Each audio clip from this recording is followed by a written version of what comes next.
What you're witnessing right now is far more than another trade quarrel or a failed negotiation between the United States and Canada.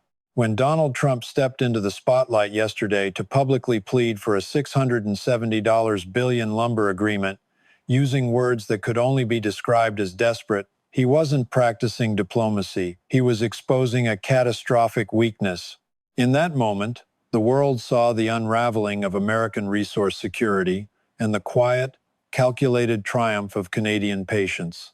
Years of American threats and ultimatums, meant to intimidate, had been met with a calm, strategic steadiness that left the United States begging. And when Mark Carney's reply went viral within hours, shattering engagement metrics across platforms from Twitter to TikTok, it wasn't because he had crafted a clever one-liner.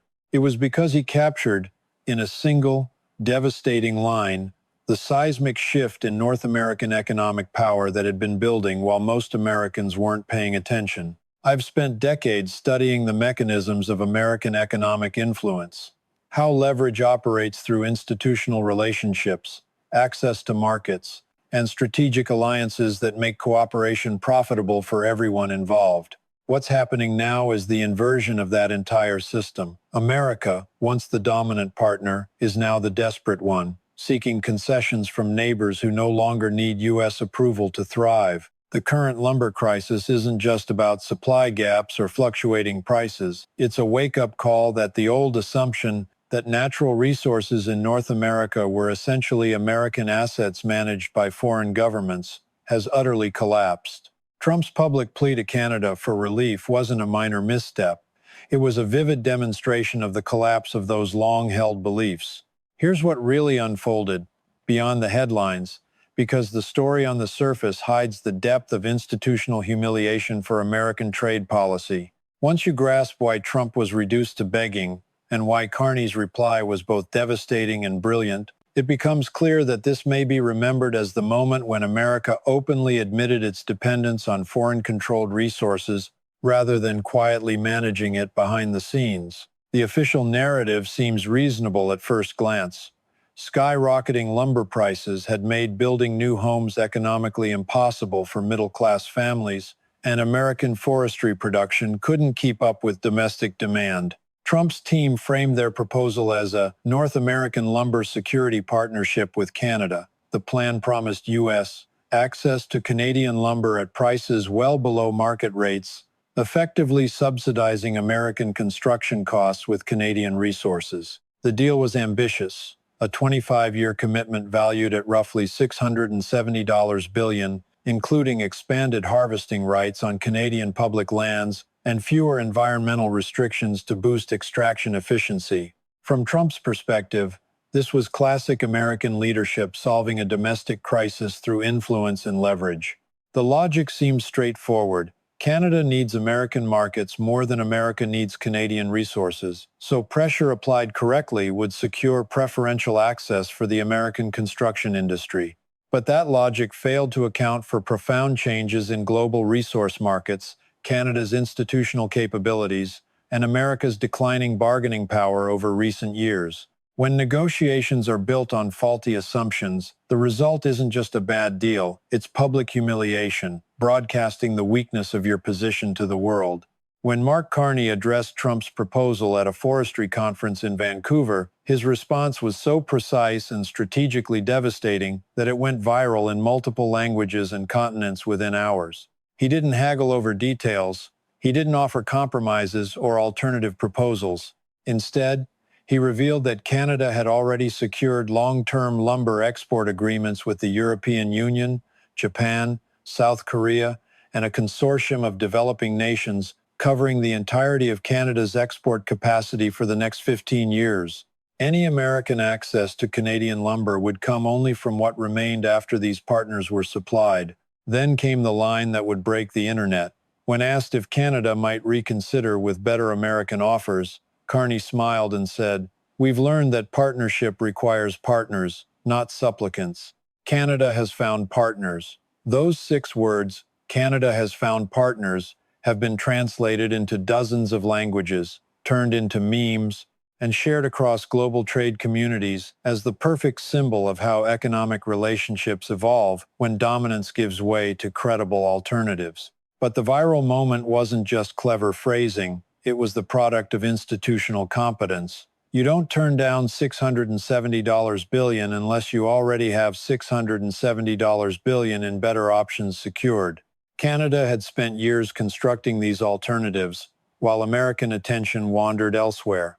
European sustainability initiatives quietly sought suppliers who could meet strict environmental standards, something Canadian forestry, managed under rigorous sustainability protocols, could deliver.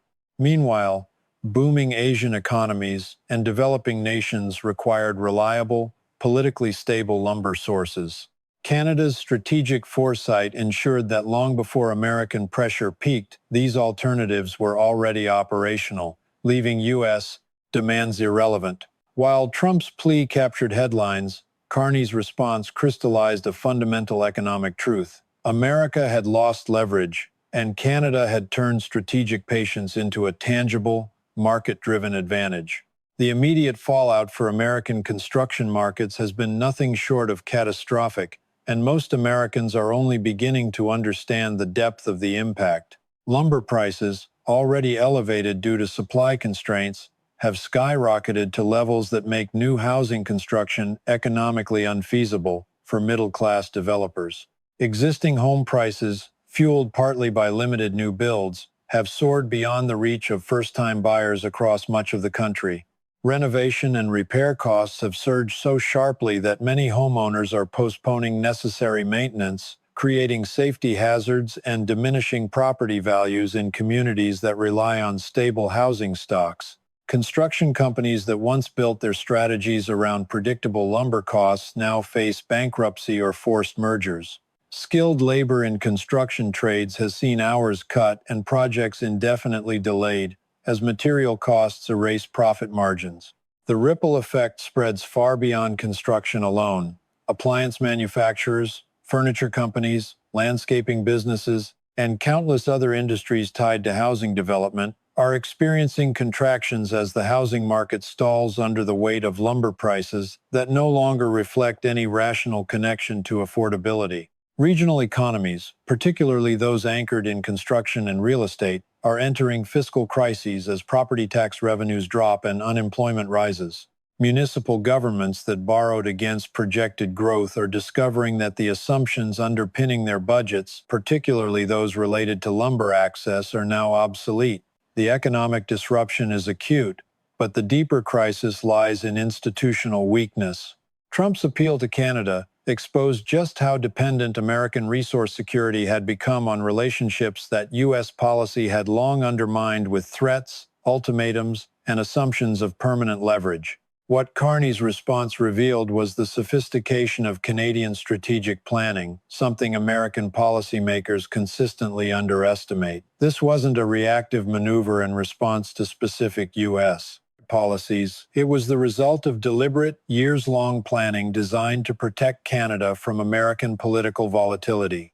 Canadian forestry officials had been quietly building alternative market relationships for years, investing in port infrastructure capable of handling higher export volumes to non-U.S. destinations, and developing supply chain logistics that reduced reliance on American transportation networks. The agreements Carney announced weren't stopgap solutions. They were carefully cultivated, multi-year partnerships with global buyers who valued reliability, sustainability, and institutional stability. American intelligence and trade analysts, who failed to anticipate this pivot, were confronted with the stark reality that even a close neighbor with thousands of miles of shared border can act strategically in ways the U.S. cannot predict. This institutional shift has profound constitutional implications as well. The U.S. federal system was designed to manage resource allocation within a domestic territory capable of expansion when local supplies proved insufficient. It had never faced the challenge of permanent international constraints, where critical resources must be negotiated with sovereign partners who have superior alternatives. Previously, lumber shortages were resolved through domestic production, technological innovation, or territorial expansion, bringing more forests under American control. Today, solving the lumber crisis requires cooperation with nations that no longer prioritize American preferences. Traditional constitutional tools, designed for domestic management, are now largely irrelevant. Carney's response wasn't merely rhetorical. It was a strategic declaration that Canada could operate independently while maintaining global market access, based on equality, not subordination. The viral impact of Carney's words reshaped the conceptual framework for resource diplomacy in North America. Instead of Canadian resources being seen as de facto American reserves managed locally, they are now recognized as global assets allocated according to Canadian strategic priorities. This reframing has immediate consequences for U.S.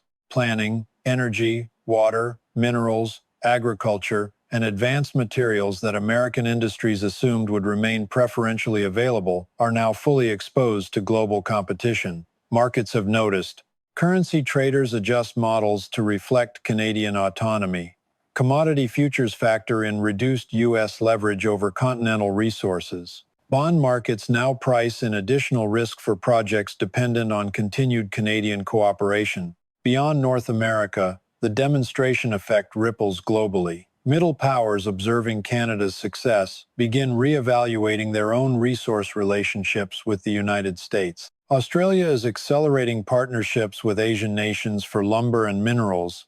Norway is seeking energy alternatives within Europe, and Brazil is negotiating forestry agreements with developing nations outside traditional U.S.-dominated channels. This isn't anti-American coordination, it's rational risk management by countries that can no longer assume U.S. economic and political stability across electoral cycles. When a reliable partner proves that alternatives are not only possible but profitable, others naturally explore their own options. For the United States, the political consequences are severe.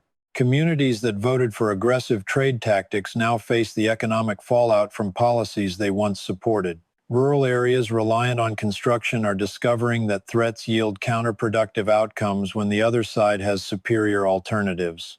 Labor unions that back trade policies aimed at strengthening negotiating positions are watching construction jobs vanish not to foreign competition, but because foreign partners refuse to subsidize American consumption at below-market rates. The cognitive dissonance between promised results and actual outcomes is politically devastating, and regional politicians who relied on American dominance to compel cooperation are now facing economic collapse in exactly the areas that once supported them most fervently. The economic disruption from this lumber crisis is severe enough to demand congressional attention, but even lawmakers will quickly encounter a sobering reality.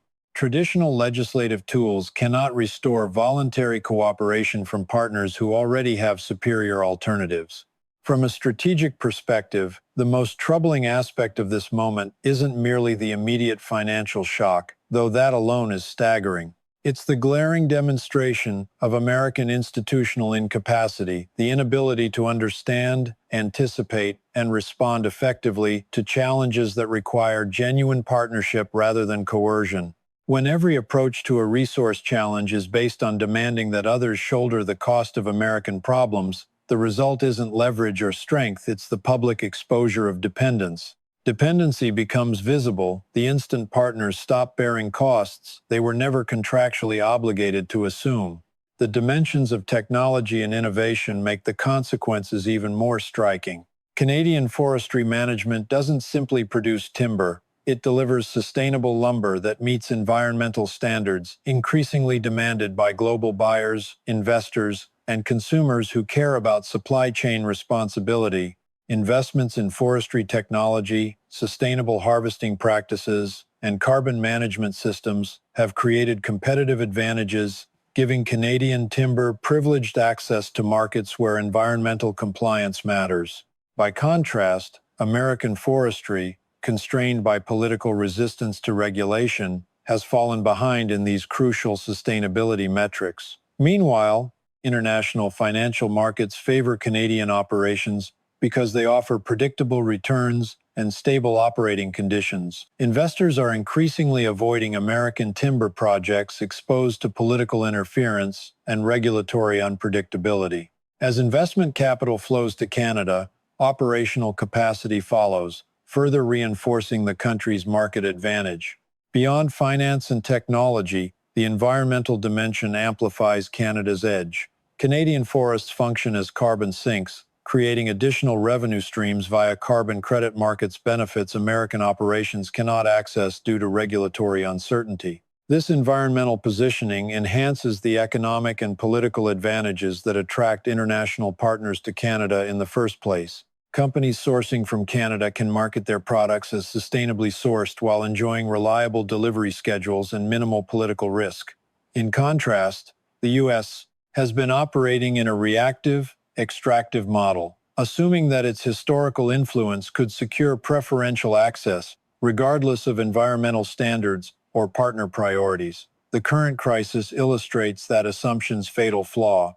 Looking ahead, the real concern isn't only the disruption to housing markets, though that alone will reshape American construction for decades. It's the institutional lesson embedded in this crisis. American policymakers remain ill-equipped to manage resource relationships that require respect for partner sovereignty rather than the presumption of subordination. When resource security depends on voluntary cooperation from countries with viable alternatives, U.S. policy tools designed for managing subordinates become counterproductive when applied to equals. Every new threat or ultimatum from the U.S. makes alternative partnerships more attractive. Canada's lumber strategy exemplifies this dynamic perfectly. Each American demand, each assumption of permanent Canadian dependence, became an incentive for Canada to diversify its market relationships and accelerate long-term partnerships. Every attempt to enforce preferential access only motivated Canadian independence and strategic foresight. The path forward for American resource policy is clear but daunting. Competing with Canada's already operational partnerships is no longer an option. Those relationships are entrenched, serving markets the U.S. can no longer reach on competitive terms. The only viable choice is to rebuild American forestry capabilities and relationships based on mutual benefit, equality, and reliability, transforming partnerships from extractive dependencies into attractive, sustainable alliances. That requires fundamental institutional reform. Environmental standards that make American forestry competitive on sustainability metrics, regulatory frameworks that provide predictable investment returns instead of political volatility, and trade policies that treat resource partners as equals rather than subordinate suppliers whose role is solving U.S. domestic problems. Whether American institutions can achieve such a profound shift remains uncertain, but the stakes are evident. Failure to adapt guarantees, repeated crises, public humiliation, and continued loss of leverage in global resource markets. Canada's strategic positioning also highlights a deeper geopolitical lesson. When a middle-power country successfully resists comprehensive U.S. pressure and emerges stronger, the ripple effect reshapes global perceptions of American reliability. Other resource-rich nations begin to reconsider the value of dependence on American markets. Australia has quietly expedited negotiations with Asian partners for timber and minerals. Norway is exploring European energy partnerships as alternatives to historic U.S.-dominated arrangements. Brazil is negotiating forestry agreements with developing nations that bypass traditional American commodity systems entirely. This isn't a coordinated effort against the U.S., it's rational, self-interested risk management. When America's closest ally demonstrates that alternatives are not only feasible but profitable, every other nation starts questioning how they might diversify and safeguard their own resources. The domestic political consequences of this lumber crisis are just as severe as the economic ones. Communities most affected by rising lumber costs are often the very same communities that championed aggressive trade policies, believing those policies would reinforce American dominance over Canadian resources. Rural areas, heavily reliant on construction activity, are discovering firsthand that threats and ultimatums can backfire when the opposing party has stronger, better alternatives. Labor unions that had supported these policies are watching jobs vanish, not due to foreign competition, but because foreign partners no longer feel compelled to subsidize American consumption with below-market pricing. This stark divergence between promised results and actual outcomes will be politically devastating, leaving regional politicians who relied on the notion of American strength facing economic collapse in the areas that once supported them most passionately. Industrial players that assumed continued preferential access to Canadian timber now confront stranded investments and reduced competitiveness. The fallout is forcing Congress to confront a harsh truth. Traditional legislative tools and trade threats cannot restore voluntary cooperation when partners have developed superior alternatives. Strategically, what makes this crisis so alarming isn't the immediate disruption, though. That alone is enormous. It's the broader lesson about American institutional capacity. When every approach to resource management is built around extracting concessions instead of cultivating partnerships, the result is the public exposure of dependency disguised as power. Once partners stop absorbing costs they never agreed to shoulder indefinitely, American assumptions of dominance collapse. Canada's strategy demonstrates the power of foresight, patience, and careful planning. Every American threat reinforced the Canadian incentive to develop alternative partnerships. Every assumption of permanent dependence accelerated Canadian independence. Every U.S. demand for preferential access prompted a strategic diversification of market relationships. This isn't merely about lumber. It's a template for how modern resource diplomacy functions when global partners operate on principles of equality, not subordination. American policymakers' failure to recognize this dynamic has left them with limited options. Rebuilding competitive resource relationships won't come from louder demands or more creative threats. It requires a fundamental institutional reorientation, one that makes American partnerships genuinely attractive rather than extractive. This means implementing environmental standards that position U.S. forestry as sustainable rather than simply cheap.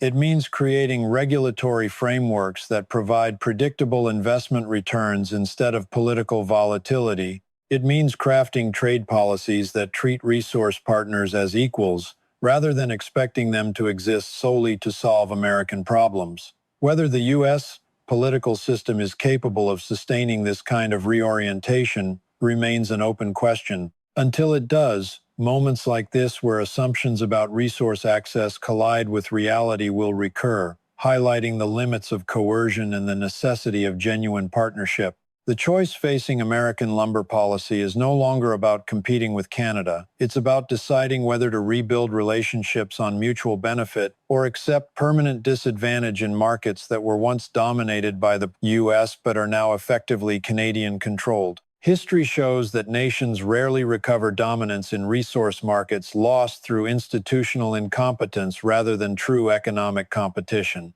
Canada's ability to manage this transition while maintaining diplomatic relations underscores the magnitude of the American failure and the difficulty of reversing it without deep institutional reform. Trump's plea wasn't simply a negotiating tactic, it was an admission that American resource security now depends on Canadian generosity rather than American influence. Carney's response wasn't just a rejection.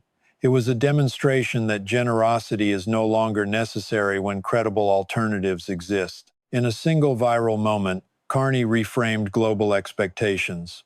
Canada has found partners isn't just a statement about timber, it's a declaration of a new international order, one in which middle-power countries can select their economic partners based on strategic priorities, rather than bending to the demands of larger, less reliable neighbors. This new framework has implications far beyond forestry. It affects energy, water, minerals, agricultural goods, and advanced materials, showing that U.S. assumptions about preferential access no longer hold. It signals to other nations that reliance on American markets is no longer guaranteed, encouraging them to pursue diversification and independence. The broader geopolitical lesson is clear.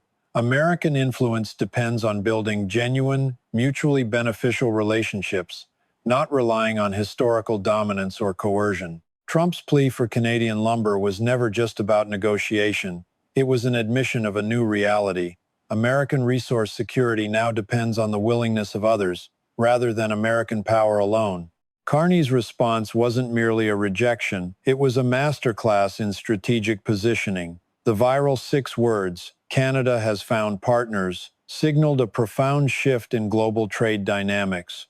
The statement crystallized the reality that middle-power countries can chart their own economic paths, leveraging alternatives to reduce dependency on historically dominant neighbors. This isn't anti-American sentiment, it's rational self-interest.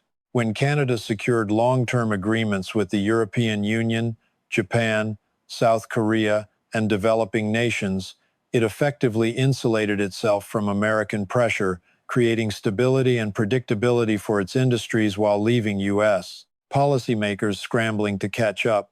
The implications for American economic planning are immense. Resources once assumed to be preferentially available are now globally contested. Energy, timber, minerals, and agricultural products that American industries took for granted are suddenly subject to market forces in which the U.S. is just one player among many. Financial markets, from currencies to commodity futures to bond pricing, have already adjusted to reflect this new strategic landscape.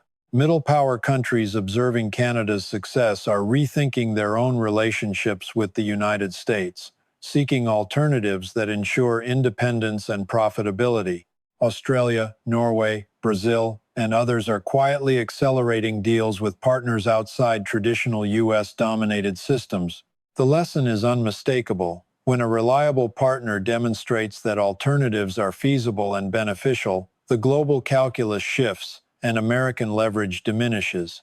Domestically, the political fallout is equally stark. Communities that once supported aggressive trade tactics now face economic fallout, with construction jobs disappearing not because of foreign competition but because partners no longer subsidize American consumption. The cognitive dissonance between promised outcomes and lived realities will reverberate politically for years, undermining trust in policymakers who relied on coercion rather than partnership. For industries that had expanded based on assumptions of preferential access, the disruption threatens stranded investments, reduced competitiveness, and long-term financial loss. These consequences demonstrate that traditional policy approaches, threats, ultimatums, and assumptions of dependence are no longer sufficient to secure desired outcomes.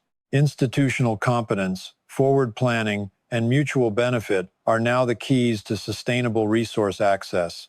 Carney's strategic genius lies not only in his verbal precision but in the years of deliberate planning underpinning Canada's position. The country's forestry strategy, investment in technology, infrastructure development, and cultivation of international partnerships exemplify how foresight and patience can neutralize coercion and generate long-term advantage.